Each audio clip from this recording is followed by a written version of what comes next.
Hello நண்பர்களே, எல்லாரும் எப்படி இருக்கீங்க? இன்னைக்கு நம்ம ஃப்ரம் சீசன் 3 நெக்ஸ்ட் பார்ட் தான் பார்க்க போறோம்.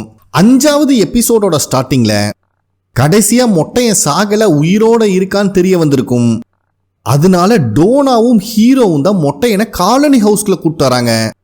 பயபுள்ளைக்கு உடம்புல வேற எந்த இடத்துலயும் பெருசா அடி இல்லைனாலும் அந்த மான்ஸ்டர்ஸ் எல்லாம் சேர்ந்து இவன் வாயை கிழிச்சு வேணுன்ட்டே பர்பஸ்ஃபுல்லாக தான் இவனை உயிரோடு விட்டுட்டு போயிருக்கும். ஸோ நர்ஸ்காரியும் வந்து அவனை செக் பண்ணி பார்க்குறா. தோலெல்லாம் கிழிஞ்சு தொங்கிட்டு இருக்கு. வேற வழியே இல்லை, ஸ்டிச் போட்டு தான் ஆகணும் அப்படின்னு அவன் சொல்லும் போதே இவன் வலி தாங்க முடியாமல் அவளை தள்ளி விட்டுறான். ஹீரோவும் எவ்வளவோ அந்த மொட்டையனை கண்ட்ரோல் பண்ண ட்ரை பண்ணுறான். பட் கடுப்பில் இருந்த மொட்டையன் எல்லாத்துக்கும் காரணம் நீதான்டா, என்னை ஏன்டா மான்ஸ்டர்ஸ் கிட்ட தனியாக விட்டுட்டு போனேன், இங்கே இருக்காத, இங்கிருந்து போயிரு அப்படின்னு கத்துறான். ஸோ இதிலிருந்தே நம்மளுக்கு ஒரு விஷயம் நல்லா புரியுது. ஆல்ரெடி மான்ஸ்டர்ஸும் ஹீரோ கிட்ட சொல்லியிருக்கும், நீங்கள்லாம் எப்படி ஒற்றுமையா இவ்வளோ கான்ஃபிடென்ட்டாக இருக்கீங்கன்னு பார்க்கலான்னு. ஸோ இவங்க ஒற்றுமையை சிதறடிக்கிறதுக்கும் ஹீரோ மேலே இவங்க வச்சிருந்த நம்பிக்கையை கெடுக்கிறதுக்கும் தான் இந்த மான்ஸ்டர்ஸ் பர்பஸ்ஃபுல்லாக இதை பண்ணிட்டு போயிருக்கு.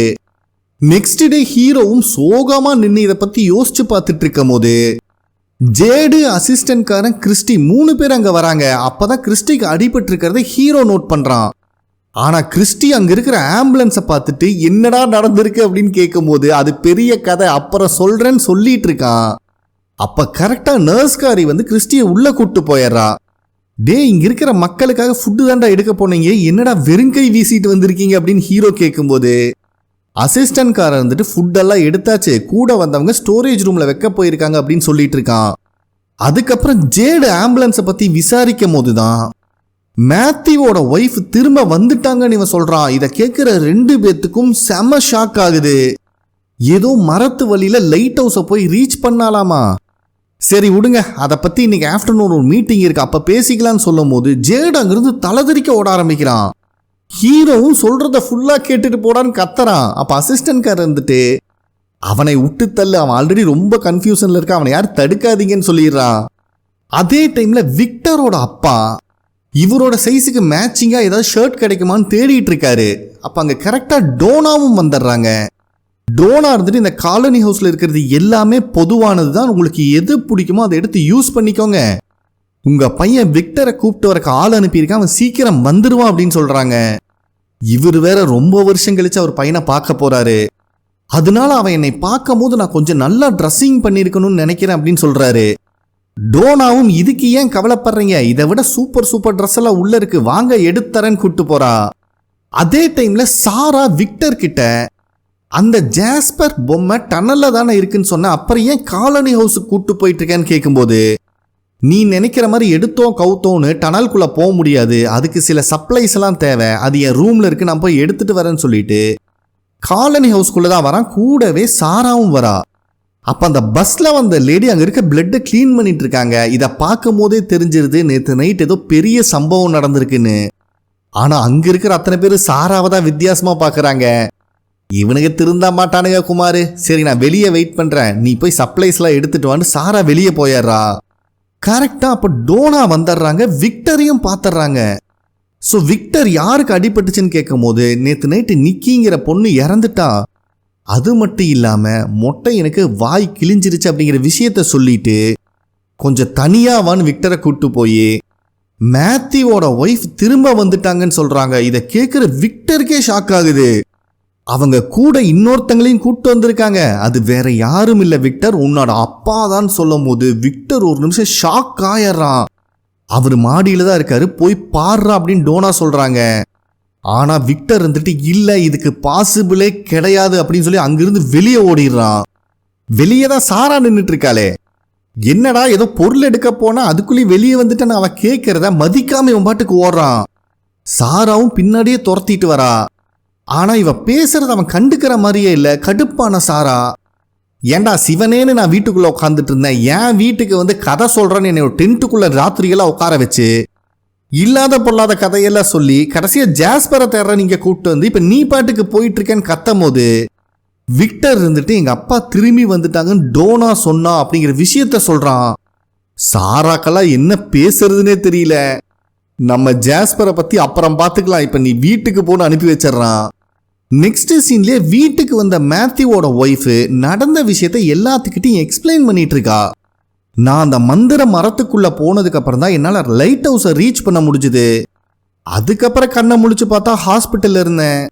எப்படி வந்த எப்படி போனேன்னு இன்னும் எனக்கு கன்ஃபியூஷனா இருக்குன்னு சொல்லும் போது அந்த பையன் இருந்துட்டு நிஜமாலுமே பாட்டிக்கிட்ட பேசுனியா அப்படின்னு கேட்குறான். ஏன்னா இவதான் சிட்டியில் இருக்கும்போது கால் பண்ணி பேசியிருப்பாளே. ஆமாடா நிஜமாலுமே நான் கால் பண்ணி பேசினேன், என் கூட பேசினது உன்னோட பாட்டி தான் அப்படின்னு சொல்லிட்டு இருக்கா. அப்ப கரெக்டா ஜேட் அங்க வந்துடுறான். மேத்யூவோட ஒய்ஃபை பார்க்குறவனுக்கு செம்ம ஷாக் ஆகுது. அப்ப அவன் மேத்யூவோட ஒய்ஃப் கிட்ட கொஸ்டின் கேட்கலான்னு வந்தா மேத்யூ இருந்துட்டு அவ இப்பதான் திரும்பி வந்திருக்கா, தயவு செஞ்சு சும்மாருன்னு தடுக்க ட்ரை பண்றாரு. பட் அவன் ஒய்ஃப் தடுக்காதீங்க, அவர் என்ன நினைக்கிறாரோ கேட்கட்டும்னு அலோவ் பண்ணிடுறாங்க. ஸோ ஜேட் இருந்துட்டு அந்த மரத்து வழியில தான் நீ டவர் கிட்ட போனையான்னு கேட்கும் போது இவங்களும் ஆமான்னு சொல்றாங்க. அப்படின்னா அந்த டவருங்கிறது விக்டரோட அம்மா தேடிட்டு இருந்தது தானேன்னு கேட்கும் போது கண்டிப்பா அதுவா தான் இருக்கும் அப்படின்னு சொல்றாங்க. சரி அப்படின்னா ஒன்று பண்ணு, என்னை அந்த மரத்துக்கிட்ட கூட்டுப்பா அப்படின்னு பொசுக்குன்னு சொல்லிடுறான். அப்போ மேத்யூவும் அப்புறம் பேசிக்கலான்டான்னு தடுக்க ட்ரை பண்றாரு. ஆனா ஜேட் இருந்துட்டு நிறைய மரம் இருக்கும் போது அந்த பாட்டில் மரம் மட்டும் ஸ்பெஷல்னா அந்த பாட்டில் ஏதாவது விஷயம் இருக்கான்னு கேட்கறான். இதுதான் ஆல்ரெடி தெரியுமே, அந்த பாட்டில் ஒரு துண்டு சீட்டு தான் இருக்கும், அதுல நம்பர்ஸ் மட்டும்தான்டா எழுதியிருக்கும் அப்படின்னு சொல்றாரு. ஆனா ஜேட் இதை ஏத்துக்க மாட்டேங்கிறான். இல்ல இதுல வேற ஏதோ டிஃபரெண்டா இருக்கு, நல்லா யோசிச்சு பாருங்க. இப்ப வரைக்கும் இந்த வில்லேஜை தாண்டி யாரும் வெளியே போனது கிடையாது. ஆனா உன்னோட ஒய்ஃப் வெளியே போயிட்டு திரும்பவும் வந்திருக்கா. சொல்ல போனா இந்த வில்லேஜ்ல இருக்கிறவங்களாம் ரிட்டர்ன் போகணும் தான் ஏங்கிட்டு இருக்காங்க. என்னைய தயவு செஞ்சு இந்த மரத்துக்கிட்ட கூட்டு போங்க, அங்க ஏதாவது க்ளூ கிடைக்கும் அப்படின்னு கேட்கும் போது மேத்யூவோட ஒய்ஃப் இருந்துட்டு ஹீரோ ஒரு மீட்டிங் கண்டக்ட் பண்ணியிருக்கான், நான் அதுக்கு போகணும் அப்படின்னு சொல்றாங்க. ஆனா கடுப்பான ஜேடு இவனுக்கு சும்மா நாட்காலியில் உட்காந்து தேய்ச்சிக்கிட்டே பேசிட்டு இருப்பானுங்க, அதுல ஒரு யூஸும் கிடையாது. நம்ம அந்த மரத்துக்கிட்ட போனாதான் எங்கிருந்து நம்ம இதை ஸ்டார்ட் பண்ண முடியுங்கிற விஷயமே கிடைக்கும் அப்படின்னு சொல்றான். இப்ப நம்மளுக்கு மொட்டையின தான் காட்டுறாங்க, அடிப்பட்ட இடத்துல ஸ்டிச்சஸ் எல்லாம் போட்டாங்க. பட் பயபுலைக்கு இப்பதான் லைட்டா கான்சியஸ் வருது. அதே டைம்ல ஹீரோவும் அசிஸ்டன்ட் காரனும் பேசிட்டு இருக்காங்க. அப்ப அசிஸ்டன்ட் கார் இருந்துட்டு அங்க இன்னும் நிறைய வெஜிடபிள்ஸ் எல்லாம் இருக்கு. ஸோ நெக்ஸ்ட் ஸ்னோஃபால் வரக்குள்ளேயும் நம்ம இன்னொரு டீமை அனுப்பி அந்த வெஜிடபிள்ஸ் எல்லாம் எடுத்துட்டு வரணும்னு சொல்றான். அதுக்கு ஹீரோவும் சரின்னு ஒத்துக்கிறான். அப்ப அசிஸ்டன்ட் கார அங்க எனக்கு சில விஷயம் ரொம்ப வித்தியாசமா பட்டுச்சு. நைட்டு வெளியே அந்த மான்ஸ்டர்ஸ் நடக்கிற சத்தம் கேட்டுச்சு, பட் எந்த ஆக்டிவிட்டியும் பண்ணலன்னு சொல்லும் போது ஹீரோ அதை சீரியஸா எடுத்துக்காம அதை விட நிறைய பிரச்சனை இங்க ஹேண்டில் பண்ண வேண்டியது இருக்குடா அப்படின்னு சொல்றான்.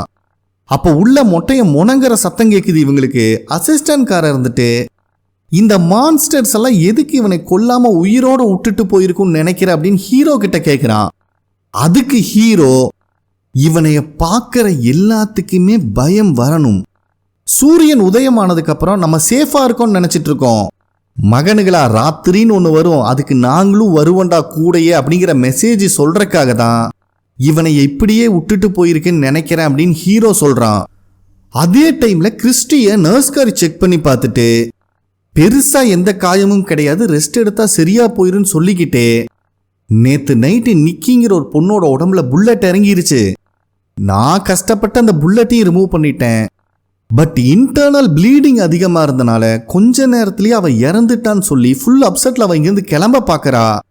அப்ப கிறிஸ்டி தான் அவளை தடுத்து நிறுத்தி நான் சொல்றத நம்பு, இதுல உன்னோட தப்பு ஒன்னும் கிடையாது அப்படிங்கிற மாதிரி சமாதானப்படுத்திட்டு இருக்கா. ஒரு கட்டத்துல கிறிஸ்டி இவளுக்கு உமா கொடுக்கலான்னு வரும்போது மொட்டைய முடங்கி கெடுத்து விட்டுறான் எல்லாத்தையும். நர்ஸ்காரையும் மொட்டையினை செக் பண்ணலான்னு வரும்போது கரெக்டா ஹீரோவும் அசிஸ்டன்ட் காரனும் அங்க வராங்க. ஆனா நர்ஸ்காரி இருந்துட்டு ஹீரோவை இப்ப வர வேண்டாங்கிற மாதிரி தடுத்துறா. ஏன்னா அவனுக்கு வாயில ஸ்டிச் போட்டிருக்க, இப்ப டென்ஷன் ஆனா ஸ்டிச்சஸ் எல்லாம் பிரிஞ்சிரும் அப்படின்னு இவ சொல்றது ஹீரோக்கு சரியா படுது. அது மட்டும் இல்லாம இப்ப மீட்டிங் நடக்க போகுது, வெளியே இருக்கிற ஆளுகளுக்கு தான் உங்களோட உதவி தேவை, அதனால நீங்க 2 பேரும் அங்க போங்க, மொட்டையினை நான் பாத்துக்கிறேன் அப்படிங்கிற மாதிரி சொல்லிடுறா. அவன் வழியில துடிச்சிட்டு இருக்கிறத பார்க்கும் போது ஹீரோக்கும் கொஞ்சம் கஷ்டமா தான் இருக்கு. அதனால 2 பேருமே அங்கிருந்து கிளம்பிடுறானுங்க. நெக்ஸ்ட் சீன்லயே டோனா விக்டரோட அப்பாவை அவனோட ரூமுக்கு கூப்பிட்டு வந்து காட்டிட்டு இருக்காங்க. அவரும் அதை பார்த்து ரொம்பவே ஃபீல் பண்றாரு. அப்ப அவரு டோனா கிட்ட என்னோட குடும்பம் காணாம போய் ஃபர்ஸ்ட் கொஞ்ச வருஷம் என் வீட்டில் எந்த மூலையில பார்த்தாலும் என் ஒய்ஃப் மிராண்டா, என் பையன், என் பொண்ணு அவங்க பேசுனது, சிரிச்சது, நாங்க டைம் ஸ்பெண்ட் பண்ணது, இதுதான் என்னோட மைண்ட்ல ஓடிட்டே இருந்துச்சு அப்படின்னு சொல்லிட்டு விக்டரோட திங்ஸ் ஒவ்வொன்னா பார்த்துட்டு இருக்காரு. என்னைக்காவது என் குடும்பம் வரமாட்டாங்களான்னு ரொம்ப வருஷம் நான் ஏங்கியிருக்கேன். ஆனா அப்படியே பல வருஷம் கடந்து போச்சு. ஒரு கட்டத்தில் இவங்கெல்லாம் போயிட்டாங்க, திரும்பி வரமாட்டாங்க அப்படிங்கிற அளவுக்கு என் மனசை நானே திடப்படுத்திக்கிட்டேன் அப்படின்னு சொல்லிட்டு இத்தனை வருஷம் என் பையன் இந்த வில்லேஜில் தனியாகவே வாழ்ந்துருக்கான். ஸோ அவன் என்னை பார்க்க விரும்பலன்னு சொன்னது என்னை ஒன்றும் ஹர்ட் பண்ணல அப்படிங்கிற மாதிரி சொல்கிறாரு. ஆனால் டோனா இருந்துட்டு, கவலைப்படாதீங்க, எல்லாத்துக்குமே காலந்தான மருந்து, அவனுக்கும் கொஞ்சம் டைம் கொடுங்க, கண்டிப்பாக புரிஞ்சுக்கிட்டு திரும்பி வந்துடும் அப்படின்னு சொல்கிறாங்க. அப்போ கரெக்டாக அந்த பஸ்ஸில் வந்த பாட்டிமா இருந்துட்டு டோனா கிட்ட மீட்டிங் டைம் ஆச்சு அப்படின்னு சொல்லிட்டு போகிறாங்க. விக்டரோட அப்பாவும் என்ன மீட்டிங்னு கேட்கும்போது, அட ஒன்றும் இல்லைங்க, மேத்யூவோட ஒய்ஃப் போயிட்டு திரும்பி வந்திருக்கா, நீங்களும் வந்திருக்கீங்க. இப்போ வரைக்கும் இந்த வில்லேஜ்லேருந்து யாரும் வெளியே போனதா சரித்திரமே இல்லை. இந்த விஷயத்தில் வில்லேஜில் இருக்க அத்தனை பேர்த்துக்கிட்டையும் நிறைய கொஸ்டின்ஸ் இருக்குது, அது மேத்யூவோட ஒய்ஃப் கிட்ட கேட்கணும்னு ஆசைப்பட்றாங்கன்னு சொல்லும் போது அவருக்கும் புரியுது. அதுக்கு அடுத்த சீன்லேயே டைனரில் மீட்டிங்காக எல்லாருமே ஒன்று கூடி இருக்காங்க. அந்த இடத்துக்கு ஹீரோ, டோனா, விக்டரோட அப்பா 3 பேரும் உள்ள வராங்க.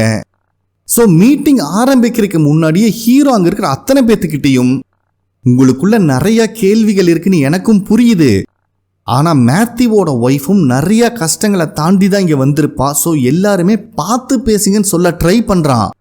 ஆனால் அங்கே இருக்கிற இந்த சொட்ட மண்டையை அடங்குற மாதிரியே இல்லை. சார், அதெல்லாம் நாங்கள் அவங்க கிட்ட பேசிக்கிறோம், நீங்கள் கொஞ்ச நேரம் வாயை மூடிட்டுருங்க அப்படின்னு மொக்க கொடுத்து விட்டுறான். அப்போ அந்த பஸ் டிரைவர் லேடி இருந்துட்டு விக்டரோட அப்பாவை பார்த்து, நீங்கள்லாம் எப்படி ஆம்புலன்ஸில் வந்தீங்க அப்படின்னு கேட்கும்போது, விக்டரோட அப்பாவும் எங்களுக்கு ஒரு சின்ன ஆக்சிடென்ட் ஆயிருச்சு, நான் மேத்யூவோட ஒய்ஃபை என் வீட்டு பக்கத்தில் இருக்கிற பார்க்குக்கு கூட்டு போயிட்டு இருந்தேன்னு சொல்லவே மேத்யூவோட ஒய்ஃப் வந்துட்டா அப்படின்னு டோனா சொல்கிறாங்க. இதனால அவர் பேசுறதை நிறுத்திடுறாரு. இவங்கெல்லாம் ஆரவாரமாக டைனருக்குள்ள உட்காந்துட்டு இருக்கிறத பார்க்கும் போதே இவளுக்கு வயிற்றுல புளிய கரைக்குது. ஏன்னா உண்மையை சொன்னாலும் இவனுக்கு நம்புவாடுங்களா இல்லையான்னு அவளுக்கு தெரியல. இந்த யோசனையிலேயே அவன் டைனருக்குள்ள வந்துடுறா. எல்லாரும் எப்படி இந்த மீட்டிங்கை ஸ்டார்ட் பண்ணுறதுன்னு யோசிச்சுட்டு இருக்கும் போது இந்த சொட்ட மண்டையை, நிஜமாலுமே நீ அந்த மரத்துக்குள்ளே போனியா அப்படின்னு ஃபர்ஸ்ட் கொஸ்டின் கேட்குறான். மேத்யூவோட ஒய்ஃபும், ஆமாம் நான் அந்த மரத்துக்குள்ளே போனேன், இந்த ஃபாரஸ்ட்டில் அந்த மாதிரி நிறைய மரம் இருக்குது, பட் ஒவ்வொரு மரமும் வித்தியாசமானதுன்னு சொல்லிட்டு இருக்கா. அதே டைமில் நம்மளுக்கு காலனி ஹவுஸை தான் காட்டுறாங்க. அங்கிருந்து ஒரு பொண்ணு மீட்டிங்க்கு ரெடியாகி வந்துட்டு இருக்கும் போது மேத்யூவோட பொண்ணு, நான் ஒரு பொருளை மறந்துட்டேன் எடுக்க வந்திருக்கேன் அப்படின்னு சொல்லிட்டு காலனி ஹவுஸ்குள்ளே போகிறா. வீட்டுக்குள்ளே வந்தவன் நேராக ஃபாத்திமாவோட ரூமுக்கு போகிறா. அங்கே ட்ராயரில் ஒரு பாக்கெட் பர்ஸ் மாதிரி ஒன்று இருக்குது, அதை எடுத்துட்டு வெளியே வரா. இந்த எல்ஜின் பைபில் மீட்டிங்கு போலையாட்டிருக்கு, யாரோ வந்துட்டாங்கன்னு அடிக்கிற குச்சியெல்லாம் எடுத்துட்டு வரும்போது இந்த சத்தம் கேட்டவ எடுத்துட்டு வந்த பொருளை பாக்கெட்டில் மறைச்சிக்கிறா. விட்டா எல்ஜினும் இவளை ஒரு நிமிஷத்தில் அடிச்சிருப்பான், ஒரு வழியா தப்பிச்சிட்றா. டே என்னடா உனக்கு பிரச்சனை, நல்லா தானே இருக்குன்னு கேட்கும் போது அவனால் பதிலே சொல்ல முடியாமல் அங்கேருந்து கிளம்ப பார்க்குறான். அப்போ மேத்யூவோட பொண்ணு இருந்துட்டு, எனக்கு கொஞ்சம் கம்பெனி கொடுக்க முடியுமா அப்படின்னு கேட்கும் போது இவனும் சரின்னு சொல்கிறான். அதே டைமில் விக்டர் ஒரு காருக்கிட்ட உட்காந்து ரொம்பவே ஃபீல் பண்ணிட்டு இருக்கான். அப்போ அங்கே வர சாரா என்னடா நடந்துச்சுன்னு கேட்கும்போது விக்டர் இருந்துட்டு, எனக்கு எதுவுமே ஞாபகத்துக்கு இல்லை, நான் இத்தனை வருஷமாக பார்த்த விஷயத்த மட்டும்தான் வரைஞ்சி வச்சுருக்கேன், அவரை நான் வரைஞ்சதே கிடையாது, அவர் எப்படி இருப்பார்னே தெரியாதுன்னு அவங்க அப்பாவை மென்ஷன் பண்ணுறான். அதனால தான் அவன் ரொம்ப கில்ட்டியாக அவங்க அப்பாவை பார்க்காம வந்திருக்கா அப்படிங்கிறது சாராக்கு புரியுது. டே நடந்தது நடந்து போச்சு, இத்தனை வருஷம் கழிச்சு உன்னை தேடி ஒருத்தர் வந்திருக்காருன்னா அது ரொம்ப பெரிய விஷயம். என்னதான் இருந்தாலும் அவர் உன் அப்பாடா, அவன் மேலே வச்சிருக்கிற லவ் மாறவே மாறாது, நீ போய் பாரு அப்படின்னு சொல்கிறா. ஆனால் விக்டர் இருந்துட்டு, அவர் தேடி வந்தது அவர் பையனை, என்னை கிடையாது, நான் வளர்ந்து பெரிய ஆளாக நின்றுட்டு இருக்கேன், நான் எப்படி வளர்ந்துருக்கேன், என் அப்பியரன்ஸ் எப்படி இருக்குன்னு பார்க்குறீல்ல, என்னால் அவரை பார்க்க முடியாதுன்னு சொல்கிறான். அட லூசு பயலே, நீ சின்ன வயசுலேருந்து உங்கள் அப்பாவை எப்படி மிஸ் பண்ணியிருப்பியோ அதே மாதிரி தான்டா, உனக்கு அப்பாவா எந்த கடமையும் செய்ய முடியலைங்கிற வருத்தம் அவருக்குள்ளேயும் கண்டிப்பாக இருக்கும் அப்படின்னு சொல்லும் போது விக்டருக்கும் இது இப்போதான் புரியுது. ரொம்பவே ஃபீல் பண்ணி ஆறுதலுக்காக சாராவோட தோளில் சாஞ்சிக்கிறான். நெக்ஸ்ட் சீன்லேயே மேத்யூவோட பொண்ணும் எல்ஜினும் உட்காந்து தம்மை இழுத்துட்டு இருக்குதுங்க. ஸோ இதிலிருந்தே நம்மளுக்கு தெரிஞ்சிருக்கும் ஃபாத்திமாவோட ரூம்ல இருந்து இதையே தான் ஆட்டையை போட்டு வந்திருக்கா. அப்போ அவள் எல்ஜின் கிட்ட அவனுக்கு தெரிய உருவத்தை பற்றி கேட்கும்போது, அட நேத்தும் கூட அது கண்ணு முன்னாடி வந்துச்சுமா, ஆனால் இந்த டைம் ஏதோ எங்கிட்ட ஹெல்ப் எல்லாம் கேட்டுச்சு அப்படின்னு சொல்கிறான். அதுக்கப்புறம் இவளை பற்றி விசாரிக்கும் போது தான் லாஸ்ட்டாக அந்த இன்சிடென்ட் நடந்ததுலேருந்து யாரோ கத்துற மாதிரி சத்தம் மண்டைக்குள்ளே கேட்டுகிட்டே இருக்கு. நான் அதுக்கு பெருசாக ரெஸ்பான்ஸ் பண்ணலனாலும் அது என்னால் ஃபீல் பண்ண முடியுது அப்படின்னு சொல்கிறா. அப்போ இந்த மேத்யூவோட பொண்ணு இருந்துட்டு இப்போ கூட எங்கள் அம்மாவை கூப்பிட்டு மீட்டிங் நடத்திட்டு இருக்கானுங்க. எனக்கு தெரிஞ்சு இதில் பெருசாக ஆன்சர்லாம் கிடைக்க போகிறதில்ல. ஏன்னா எங்கள் அம்மாக்கு எப்படி போயிட்டு எப்படி வந்தோங்கிறது தெரியாது. ஆனால் என்னால் ஒரு விஷயம் மட்டும் உறுதியாக சொல்ல முடியும். இந்த இடம் இருக்கு பார்த்தியா, அது நம்மளை கஷ்டப்படுத்துறதுக்காக மட்டும்தான் இருக்கு அப்படிங்கிற மாதிரி சொல்கிறா. எல்ஜினுக்கு ஒன்றுமே புரியலை. எங்கள் அம்மா இந்த வில்லேஜ்லேருந்து வெளியே போயிட்டு மறுபடியும் உள்ளே வந்துட்டாங்கங்கிறத கேள்விப்படும் போது எல்லாத்துக்குமே ஹோப் ஜாஸ்தியாகும். ஃபர்ஸ்ட் இந்த வில்லேஜ் எல்லாத்துக்கும் நம்பிக்கையை தான் கொடுக்குது. அதுக்கப்புறம் அதை வச்சு தான் எந்த அளவுக்கு நம்மளுக்கு கஷ்டத்தை கொடுக்க முடியுமோ அந்த அளவுக்கு கொடுக்க போகுதுன்னு கரெக்டாக சொல்கிறா. இப்போ நம்மளுக்கு மீட்டிங் நடக்கிற இடத்த தான் காட்டுறாங்க. மேத்யூவோட ஒய்ஃபும் நடந்ததெல்லாம் ஸ்டெப் பை ஸ்டெப்பாக சொல்லிட்டு கடைசியாக நாங்கள் வந்துட்டு இருந்த ஆம்புலன்ஸுக்கு முன்னாடி அந்த மரம் உளுந்து கிடந்தது அப்படிங்கிற வரைக்கும் வந்துடுறா. அப்போ ஃபாத்திமா இருந்துட்டு நீங்கள் தான் சிட்டிக்கு போனீங்கன்னு சொல்கிறீங்களா, அங்கே யாரையாவது கான்டாக்ட் பண்ணீங்களா, ஏதாவது போலீஸ்காரங்கிட்ட ஹெல்ப் கேட்டிங்களான்னு சொல்லும்போது அவள் இல்லை நான் கேட்கணும்னு நினச்சேன் அப்படிங்கிற மாதிரி சொல்கிறா. இதில் எல்லாத்துக்கும் செம்ம காண்டாயிருது. மேத்யூவோட ஒய்ஃபும் இந்த மாதிரி விஷயத்த நான் சொன்னேன்னா என்னை லூசுன்னு நினச்சிக்குவாங்க, யாரும் நம்ப மாட்டாங்கன்னு சொல்லும்போது அவளுக்கு சப்போர்ட்டாக விக்டரோட அப்பா பேசுகிறாரு. ஃபஸ்ட்டு இந்த பொண்ணு என்கிட்ட சொல்லும் போது நானே இவளை லூசுன்னு தான் நினச்சேன், பட் ஒரு கட்டத்தில் தான் நான் நம்ப ஆரம்பித்தேன்னு சொல்லும் போது ஃபாத்திமா இருந்துட்டு சரி ஓகே நீங்கள் நம்பினீங்களா, அப்போ இது மாதிரி மற்றவங்களும் நம்பி இருப்பாங்கல்ல அப்படின்னு ஒரு கொஸ்டினை கேட்குறா. ஆனால் விக்டரோட அப்பாவோட சிச்சுவேஷன் வேற, மற்ற நார்மல் பர்சனோட சிச்சுவேஷன் வேற. இவரோட சொந்த ஃபேமிலி இதில் இன்வால்வ் ஆயிருக்கு, அதனால இவர் நம்பினாரு அப்படிங்கிற விஷயத்தை அவர் எக்ஸ்பிளைன் பண்ணுறாரு. அப்போ கரெக்டாக அந்த லேடி காப்பும் ஆம்புலன்ஸில் வரும்போது இவங்க நிறைய சத்தம் போட்டாங்க, நானே கேட்கலிங்க அப்படின்னு சொல்லும் போது அங்கே இருக்கிறவங்க இன்னும் டென்ஷன் ஆயிடுறாங்க. இவன் நேற்று நைட்டு நம்ம குரூப்பில் ஒருத்தையை சுட்டு கொன்னவ, இவனையே மீட்டிங்குள்ளே விட்டீங்க அப்படின்னு. அப்போ ஹீரோ வந்துட்டு நடந்த விஷயம் ஒரு ஆக்சிடென்ட், அதை யாரும் பெருசாக எடுத்துக்காதீங்கன்னு சொல்ல ட்ரை பண்ணுறான். ஆனால் அந்த சொட்ட மண்டையை சும்மா இருப்பானா, நான் ஒன்று பண்ணுறேன், நானும் 4 பேர்த்த கொண்டுட்டு ஒரு ஆக்சிடென்ட்னு சொன்னால் ஏற்றுக்குவீங்களான்னு கேட்டோன்னே எல்லாத்துக்கும் காண்டாயிருது. இந்த சமயத்தில் அந்த காலனி ஹவுஸ்லேருந்து லேட்டாக மீட்டிங் வந்தா பார்த்தீங்களா, அந்த கொஞ்சம் குண்டாக இருக்கிற பொண்ணு, அவ இருந்துட்டு மேத்யூவோட ஒய்ஃபை பார்த்து நான் சொல்கிறேன்னு தப்பாக நினைக்காத, யாருக்கும் கிடைக்காத சான்ஸ் உனக்கு ஒன்று கிடைச்சிது, ஆனால் அதை நீ வேஸ்ட் பண்ணிட்ட அப்படின்னு சொல்லிடுறா. கடுப்பான மேத்யூ சரிடா என் ஒய்ஃபுக்கு பதிலாக இங்கே இருக்கிற வேற யாராவது போயிருந்தீங்கன்னா நீங்கள் என்னடா கிழிச்சிருப்பீங்க அப்படிங்கிற மாதிரி கேட்டுறான். இதில் அந்த சொட்ட மண்டையனுக்கும் கோவம் வந்துடுது. நாங்கள் பெருசாக கிழிக்கலனாலும் பார்க்கெல்லாம் தேடி சுற்றிட்டு இருக்க மாட்டோம் அப்படிங்கிற மாதிரி சொல்லிடுறான்.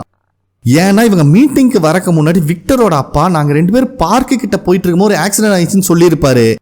ஆனால் அந்த மரத்தை தேடி தான் பார்க்கு கிட்ட போனோங்கிற சொல்றதுக்கு டைம் இருந்திருக்காது. அதை இவங்க தப்பாக புரிஞ்சுக்கிறாங்க. அப்போ ஃபாத்திமா இருந்துட்டு உனக்கு கிடைச்ச நல்ல சான்ஸை நீ வேஸ்ட் பண்ணிட்ட, வெளியே இருக்கிற மக்களுக்கு இதை பற்றி நீ தெரியப்படுத்தி இருந்தீங்கன்னா கண்டிப்பாக நம்மளுக்கு ஹெல்ப் கிடைச்சிருக்கும் அப்படின்னு சொல்கிறா.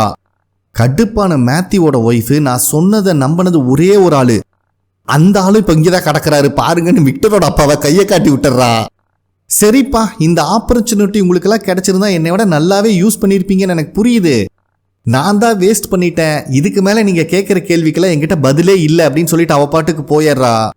இதில் கடுப்பான ஹீரோவும் சரிடா சூப்பராக மீட்டிங்கை கொண்டு போனீங்க, ஒருத்தி நடந்த விஷயத்த சொல்லலான்னு வந்தால் அவளையவே டென்ஷன் ஏற்றி அனுப்பிட்டீங்க, கொஞ்சமாவது பொறுமையாக இருங்கடான்னு சொல்ல ட்ரை பண்ணுவான். ஆனால் அந்த சொட்ட மண்டை இருந்துட்டு அந்த ட்ரீ வழியில் தான் நம்மளால வெளியே போக முடியும்னா அப்புறம் எதுக்கு இங்கே சும்மா உட்காந்து பேசிட்டு எல்லாரும் கிளம்பி போகலாம் அப்படின்னு ரெடி ஆயிடுறான். ஹீரோவும் அங்கே இருக்கிற ஆபத்தை பற்றி புரியாமல் பேசாதீங்கடா கொஞ்சம் பொறுமையாக இருங்கடான்னு சமாதானப்படுத்த ட்ரை பண்ணும் போது ஃபாத்திமா இருந்துட்டு இதுக்கு மேலே எங்களால் இங்கே பொறுமையாக இருக்க முடியாது, வீட்டுக்கு போறதுக்கு தும்முடுகாண்டி சான்ஸ் இருக்குன்னு தெரிஞ்சா கூட அதை ட்ரை பண்ணியே ஆகணும்னு ரொம்ப உறுதியாக இருக்கா. ஃபாத்திமாக்கு சப்போர்ட்டிவாக ஹீரோவோட பையனும் பேசுகிறான். சும்மா உக்காந்து வெட்டியா கதை பேசி பிரயோஜனம் இல்லை, ஒரு வழி இருக்குன்னா எல்லாரும் ட்ரை பண்ணலாம் அப்படிங்கிறதுக்கு ரெடி ஆகுறாங்க. ஹீரோ வந்துட்டு அட முட்டா பசங்களா நான் சொல்றத கேளுங்கடா, நானும் அந்த மாதிரி ஒரு மரத்துக்குள்ள போயிருக்கேன், ஆனா சிட்டியும் வரல ஜட்டியும் வரல, கடைசியா ஒரு குகைக்குள்ளதான்டா லாக் ஆகியிருந்தேன், கிட்டத்தட்ட செத்து பொழைச்சு வந்தேன் அப்படிங்கிற மாதிரி சொல்றான். அப்ப கரெக்டா அசிஸ்டன்ட் காரனும் ஹீரோக்கு சப்போர்ட் பண்றதுக்காக மேத்யூவோட ஒய்ஃப் சொல்றதெல்லாம் வச்சு பார்க்கும்போது ட்ரீ மெயின் ரீசன் கிடையாது, அந்த லைட் ஹவுஸ் தான் மெயின் ரீசனா இருக்கணும் அப்படின்னு சொல்றான். மறுபடியும் அந்த சொட்ட மண்டை அப்படின்னா நம்ம ட்ரீயை தேட வேண்டாம் லைட் ஹவுஸே டைரக்டா தேடிடுவோமே அப்படின்னு சொல்லும்போது ஹீரோ சமாதானப்படுத்த ட்ரை பண்றான். ஆனா இதெல்லாம் கேட்கிற நிலைமையிலேயே இல்லை, நான் வீட்டுக்கு போகணும் நான் கிளம்புறேன்னு சொல்லிட்டு அவன் பாட்டுக்கு வெளியே போயிடுறான். அதே டைம்ல ஜேடு கிட்ட மேத்யூவோட பையன் நீங்க ஏன் மீட்டிங்க்கு போகல அப்படின்னு கேட்கிறான். அதுக்கு ஜேடு இருந்துட்டு தம்பி நீ வளர்ந்ததுக்கு அப்புறம் நீயா புரிஞ்சுக்குவ, எந்த ஒரு இடத்துலையும் 3 பேத்துக்கு மேல ஒண்ணு கூடி பேசினா ஒரு முடிவு எடுக்கவும் முடியாது, அந்த மீட்டிங் விளங்கவும் விளங்காதுன்னு சொல்லிடுறான். அப்ப கரெக்டா மேத்யூவும் அவன் ஒய்ஃப் அங்க வராங்க. ஜேட் வந்துட்டு மீட்டிங்லாம் எப்படிப்பா போச்சுன்னு கேட்கும் போது மேத்யூ வந்துட்டு வயிற்றுச்சல கிளப்பாதரா அப்படிங்கிற மாதிரி சொல்றான். இதுலயே ஜேடுக்கு புரிஞ்சிருது. அப்ப மேத்யூவோட ஒய்ஃப் இருந்துட்டு ஜேடை பார்த்து நம்ம அந்த ட்ரீ கிட்ட போலாமான்னு கேட்டோன்னா பயபுள்ளைக்கு சந்தோஷம். ஆனா மேத்யூக்கு இஷ்டம் இல்லை. அப்ப அவன் ஒய்ஃப் இருந்துட்டு மீட்டிங்ல என்ன நடந்துச்சுன்னு பார்த்து இல்ல, ஒரு விதமா பார்த்தா அவங்க கேட்ட கொஸ்டினும் ரைட்டு தான். நான் ஒருத்தி தான் இங்கிருந்து வெளியே போயிட்டு திரும்பவும் வந்திருக்கேன், பட் அவங்க கேட்கிற கேள்விக்கு என்கிட்ட பதில் இல்லை அப்படின்னு சொல்லிட்டு இருக்கும்போது மேத்யூவுக்கு இவங்க மறுபடியும் அந்த மரத்தை தேடி ஃபாரஸ்ட்டுக்கு போறதுல இன்ட்ரெஸ்ட் இல்லை. ஆனா ஜேட் வந்துட்டு நீ கவலைப்படாத, நாங்க அந்த மரத்துக்குள்ளையெல்லாம் போக மாட்டோம், அந்த மரத்து பக்கத்துல வரைக்கும் போயிட்டு வரேன்னு சொல்லும் போது மேத்யூவுக்கு காண்டாகுது. இதுல மேத்யூவோட பையன் வேற நானும் வரேன்னு நிக்கிறான்.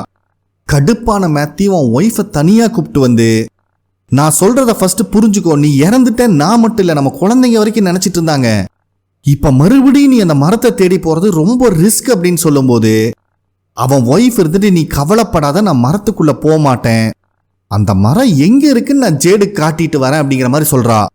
ஸோ மேத்யூவும் இதை ஒத்துக்கிறான். ஆனா பையனை கூப்பிட்டு போக கூடாது, ஏன்னா நீ இல்லாத டைம்ல உன்னை தேடுறன்னு அவன் பாட்டுக்கு தனியா கிளம்பிட்டான். இப்ப அந்த ட்ரீ எங்க இருக்குன்னு காட்டிட்டீனா அவன் என்ன பண்ணுவானே நம்ம இமேஜின் பண்ண முடியாதுன்னு சொல்லும் போது அவன் ஒய்ஃபுக்கும் இது புரியுது, அவளும் ஒத்துக்கிறா. அதனால மேத்யூவோட ஒய்ஃபும் அவ பையன்கிட்ட நீ அம்மாக்கு ஹெல்ப் பண்ணணும்னு நினைச்சினா அந்த வீட்டில் நல்ல பிள்ளையாட்ட அப்பா கூடயே இரு, நான் சீக்கிரம் திரும்பி வந்துருவேன்னு சொல்லிட்டு மேத்யூவோட ஒய்ஃபும் ஜேடும் போறக்கு ரெடி ஆகுறாங்க. இங்க ஹீரோவும் அந்த டைனர்ல இருந்து கோபமா வெளியே போகும்போது அவன் பையன் தான் வந்து தடுத்து பேசுறான். ஆனா ஹீரோ செம்ம காண்டில் இருக்கான். ஏண்டா உனக்கும் ஃபாத்திமாக்கும் என்னடா ஆச்சு, ஏற்கனவே எல்லாருமே ஃபயரா இருக்காங்க, இந்த டைம்ல கொளுத்தி போடுற மாதிரி பேசுறீங்கன்னு சொல்லும் போது அவன் பையனுக்கு கோவம் வந்துடுது. இந்த விஷயத்துல ஃபாத்திமா ரொம்பவே அப்செட்டா இருக்கா. சும்மா இங்க உட்காந்து பேசுறதுனால ஒரு பிரயோஜனமும் இல்லைன்னு சொல்றான். ஹீரோ வந்துட்டு ஏன் ராஜா இத்தனை நாள் நான் சும்மா உட்காந்து பேசிக்கிட்டு தான் இருக்கேனா, நான் எதுவுமே பண்ண கிடையாதா அப்படின்னு கேட்கும் போது அவன் பையன் இருந்துட்டு நீங்க மட்டும் பண்ணனா பத்தாது, மற்றவங்களுக்கும் சான்ஸ் கொடுங்கன்னு சொல்றான். இதுல ஹீரோ கோவம் வந்துடுது. சரிடா உனக்கு சான்ஸ் தரேன்டா, அங்க பாரு நிறைய பேர் நிக்கிறாங்க, இதுல யாரடா கூப்பிட்டு போவ காட்டுக்குள்ள அப்படின்னு கேட்கும் போது அவன் பையன் கிட்ட பதிலே இல்லை. ஏன்னா யாரை கூப்பிட்டு போனாலும் அவங்க திரும்பி வருவாங்களான்னு உறுதியா சொல்ல முடியாது. இப்ப புரியுதா, ஒவ்வொரு முடிவு எடுக்கிறதுக்கு முன்னாடியும் முன்னையும் பின்னையும் யோசிச்சு பண்ணணும் அப்படின்னு சொல்லிட்டு அவன் பாட்டுக்கு போயிடுறான். அதே டைம்ல இந்த எல்ஜின் பையன் மேத்யூவோட பொண்ணை பேஸ்மெண்ட்டுக்கு கூப்பிட்டு வந்திருக்கான். இந்த பொண்ணுக்கு காலனி ஹவுஸ்ல பேஸ்மெண்ட் இருக்கிறதே தெரியாது. அங்க நிறைய திங்ஸை ஸ்டோர் பண்ணி வச்சிருக்காங்க. ஒரு நாள் தூக்கம் இல்லைன்னு நான் நடந்துட்டு இருக்கும் போது தான் இதை பார்த்தேன், அங்க இருக்கிற ஒரு பாக்ஸை ஓபன் பண்றான். அதுல 80s பீரியட்ல யூஸ் பண்ற மாதிரி அழகான 2 கேப்பும் சில ட்ரெஸ்ஸஸும் இருக்கு. மேத்யூவோட பொண்ணுக்கு இது ரொம்பவே பிடிச்சு போயிருது. ஸோ மேத்யூவோட பொண்ணும் அந்த பாக்ஸ்ல இருந்து ஒரு ஷர்ட்டையும் ஒரு ஹேர் பேண்டையும் எடுத்து போட்டுக்கிறா. எல்ஜின் மட்டும் சும்மா இருப்பானா, அவன் பங்குக்கு ஒரு கேப்பையும் ஒரு கூலர்ஸையும் எடுத்து போட்டுக்கிறான். எல்லாமே பார்க்கறதுக்கு ரொம்ப அருமையா இருக்கு. அப்ப இந்த பொண்ணு பக்கத்துல இருக்கிற பாக்ஸ் ஓபன் பண்ணும்போது ஒரு கேமரா கிடைக்குது. இதுல முக்கியமான விஷயம் என்னன்னா கேமரால இன்னும் சார்ஜ் இருக்கு, கேமரா ஒர்க் ஆகுது. இவளுக்கு செம்ம ஆச்சரியமாயிருது. எல்ஜின் ஒரு ஸ்னாப் அடிச்சா போட்டோ ரொம்ப அருமையா பிரிண்ட் ஆகுது. பதிலுக்கு எல்ஜினும் அந்த கேமரால இந்த பொண்ணை ஒரு ஸ்னாப் எடுக்கிறான், அதுவும் சூப்பரா பிரிண்ட் ஆகுது. ஆனால் நான் தரமாட்டேன் நானே வச்சுக்கிறேன் அப்படின்னு சொல்லி இந்த பொண்ணு கூட விளையாண்டுட்டு இருக்கான். ஸோ இந்த இடத்துல இவங்க 2 பேத்துக்குள்ளேயும் ஒரு பாண்டிங் கிரியேட் ஆகிற மாதிரி காட்டுறாங்க. நெக்ஸ்ட் சீன்லேயே ஹீரோவை பார்க்கறதுக்காக இந்த லேடி போலீஸ் வந்திருக்காங்க. இதுக்கு முன்னாடி மீட்டிங் நடக்கும் போது இவ ஒருத்தைய கொன்னுட்டா இவன் மீட்டிங்லேயே இருக்கக்கூடாதுன்னு எல்லாம் சத்தம் போட்டிருப்பாங்க. அப்ப ஹீரோ தான் இவளுக்கு சப்போர்ட் பண்ணி அது ஒரு ஆக்சிடென்ட் சொல்லி பேசியிருப்பான்.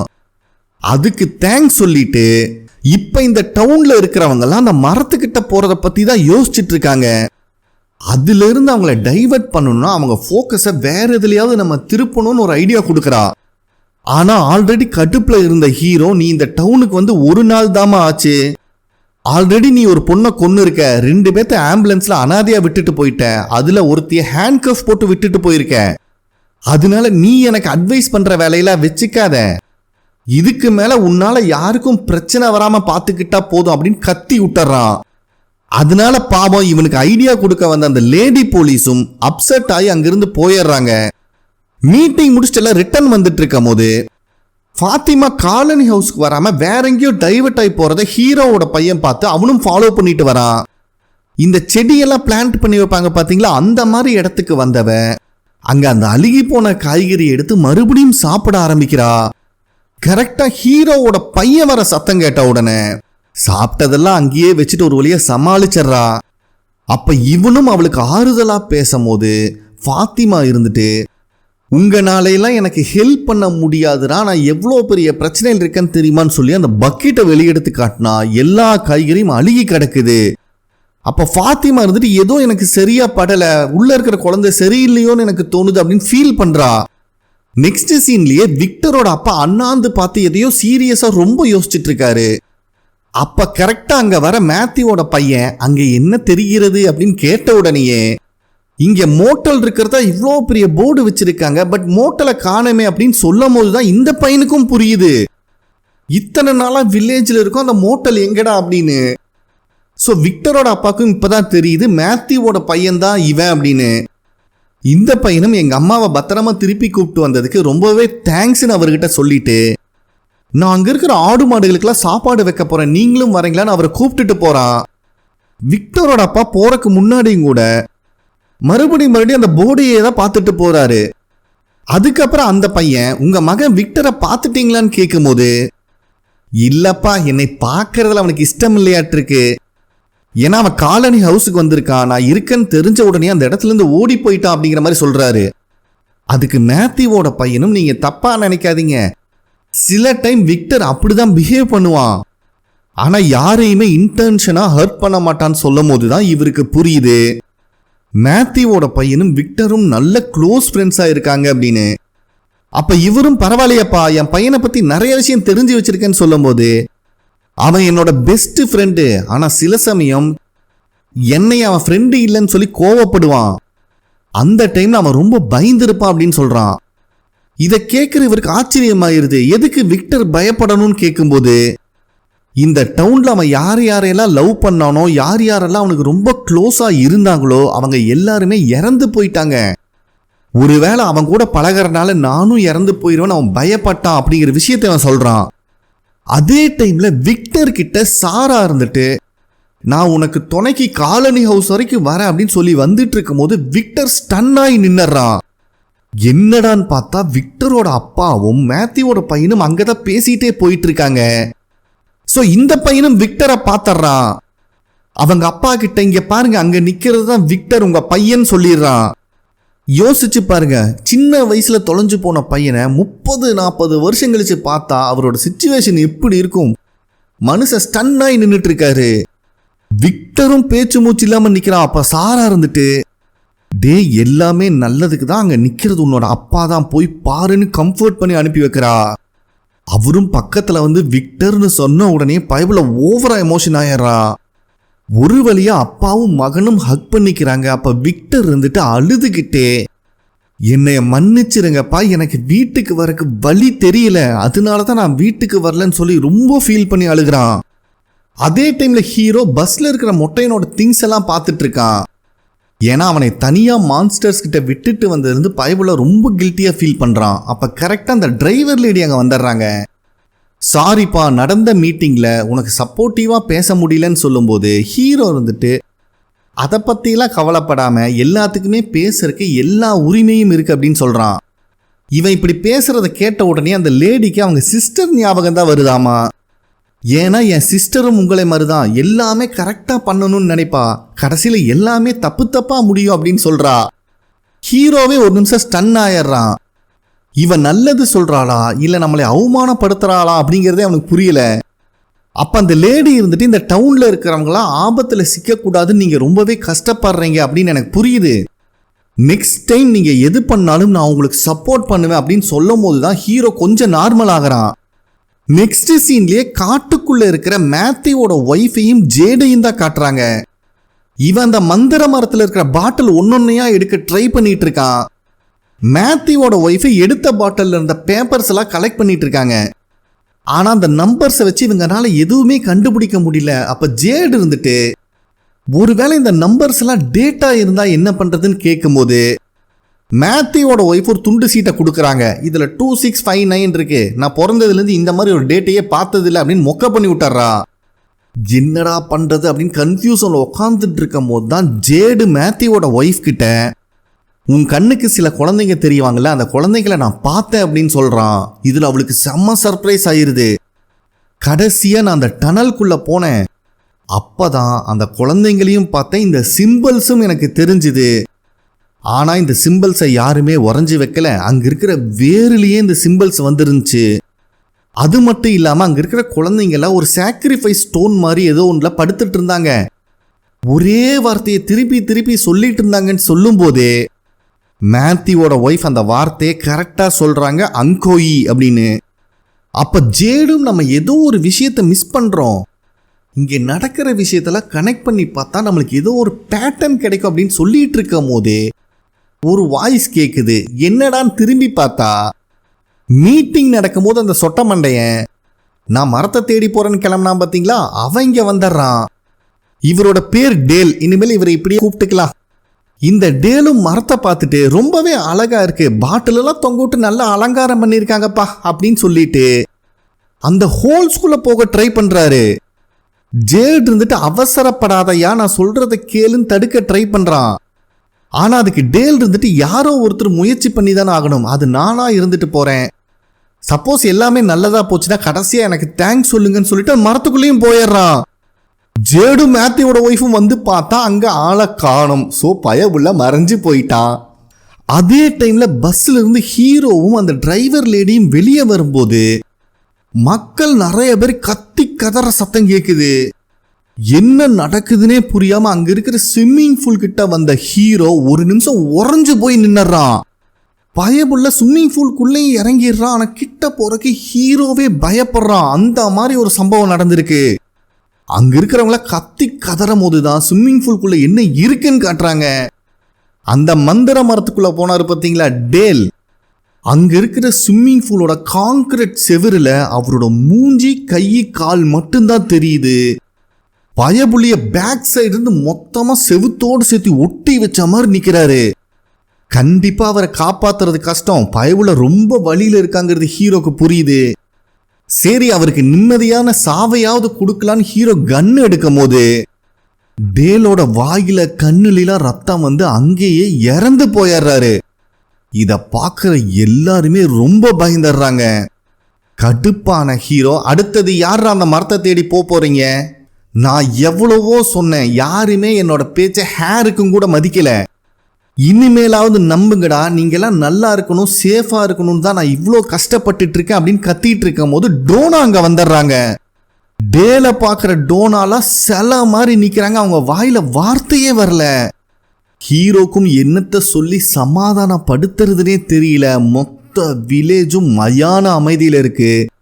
இந்த இடத்துல இந்த எபிசோட் கம்ப்ளீட் ஆகுது. ஓகே ஃப்ரெண்ட்ஸ், கண்டிப்பாக உங்களுக்கு பிடிச்சிருக்கும் நம்புறேன். ப்ளீஸ் லைக் பண்ணுங்க, சப்ஸ்கிரைப் பண்ணுங்க, கமெண்ட் பண்ணுங்க.